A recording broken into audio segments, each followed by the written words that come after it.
When we consider getting clearance, the other way to do it is to basically get a job with the federal government. That could be working at an agency.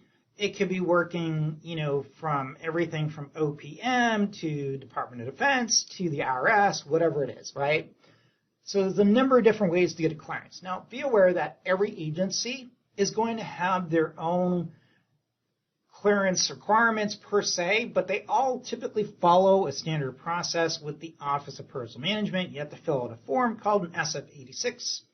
And there's been some changes to how that's done. It's all online, and there's a lot of new acronyms that I'm even still having a hard time keeping up. But with the workforce changes that occurred the last few years, the whole process is about the same, and it's probably taken longer, to be honest, from my understanding. So with that said, getting clearance can be a great deal, especially if you're willing to apply to the roles that say they'll sponsor a clearance. And as long as you don't have, like, for example, if you don't have any background issues such as having a felony or not paying your taxes for 10 years or, being just creepy and the neighbors tell them that, right? These are things that can come up, right?